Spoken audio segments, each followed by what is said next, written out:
Differences between cardiovascular system and lymphatic system.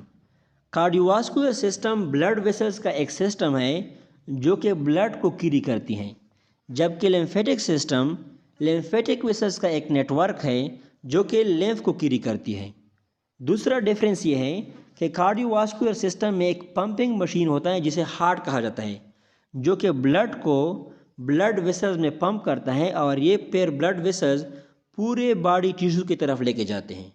लेकिन lymphatic system में कोई पंपिंग मशीन नहीं होता। कार्डियोवास्कुलर सिस्टम में आर्टरीज, वेन्स और कैपिलरीज होते हैं, जबकि लिम्फेटिक सिस्टम में कैपिलरीज और लिम्फ वेसल होते हैं। कार्डियोवास्कुलर सिस्टम में आर्टेरियल और वेनस पोर्शन होता है और इस आर्टेरियल और वेनस पोर्शन को कैपिलरीज आपस में कनेक्ट करती हैं।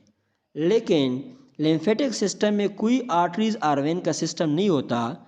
इसमें लिम्फ कैपिलरीज आपस में यूनाइट होकर लिम्फ वेसल्स की फॉर्मेशन कर देती हैं। कार्डियोवास्कुलर सिस्टम में ब्लड की सर्कुलेशन होती है, लेकिन लिम्फेटिक सिस्टम में कोई सर्कुलेशन नहीं होती, बल्कि लिम्फ कार्डियोवास्कुलर सिस्टम में ड्रेन होता है। इंटरस्टिशियल फ्लूइड जो कि टिश्यू में प्रेजेंट होती है वो लिम्फ कैपिलरीज में एंटर हो जाती है और फिर लिम्फ कैपिलरीज के थ्रू ये लिम्फ नोड की तरफ जाती हैं, जहाँ पे इसकी फिल्ट्रेशन हो जाती हैं और जो टॉक्सिक सब्सटेंसेस इसमें प्रेजेंट होती हैं वो इससे रिमूव होते हैं।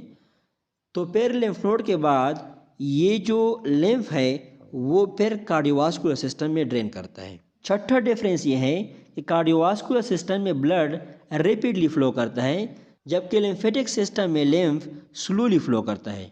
सातवां डिफरेंस ये है कि कार्डियोवास्कुलर सिस्टम में कोई नोड्स प्रेजेंट नहीं होते, लेकिन लिम्फेटिक सिस्टम में लिम्फ नोड प्रेजेंट होते हैं जो कि लिम्फ की फिल्ट्रेशन के लिए रिस्पॉन्सिबल होते हैं। आठवां डिफरेंस ये है कि कार्डियोवास्कुलर सिस्टम न्यूट्रिएंट्स, ऑक्सीजन और हार्मोन्स की सप्लाई के लिए रिस्पॉन्सिबल होता है, लेकिन लिम्फेटिक सिस्टम ऐसा कुछ नहीं करता। नौवां डिफरेंस यह है कि कार्डियोवास्कुलर सिस्टम वेस्ट मटेरियल और कार्बन डाइऑक्साइड की रिमूवल काज कर देता है, जबकि लिम्फेटिक सिस्टम सिर्फ वेस्ट मटेरियल रिमूव करता है और कार्बन डाइऑक्साइड पे इसका कोई इफेक्ट नहीं होता। 10वां डिफरेंस ये है कि कार्डियोवास्कुलर सिस्टम में एरिथ्रोसाइट्स, ल्यूकोसाइट्स, प्लेटलेट्स, मैक्रोफेजेस और नेचुरल किलर सेल्स होते हैं, जबकि लिम्फेटिक सिस्टम में सिर्फ लिम्फोसाइट्स, मोनोसाइट्स और मैक्रोफेजेस होते हैं। कार्डियोवास्कुलर सिस्टम जो है ये टू वे सिस्टम है। इसका मतलब ये है कि ब्लड हार्ट की तरफ भी जाती है और हार्ट इस ब्लड को टिश्यू की तरफ भी पंप करता है। लेकिन लिम्फेटिक सिस्टम जो है वो वन वे सिस्टम है। इसमें फ्लूइड की वन वे ट्रांसपोर्ट होती है और वो टिश्यू से ब्लड स्ट्रीम की तरफ होती है। ऐसा नहीं होता कि ब्लड से फिर लिम्फेटिक कैपिलरीज की तरफ जाए या टिश्यू की तरफ जाए।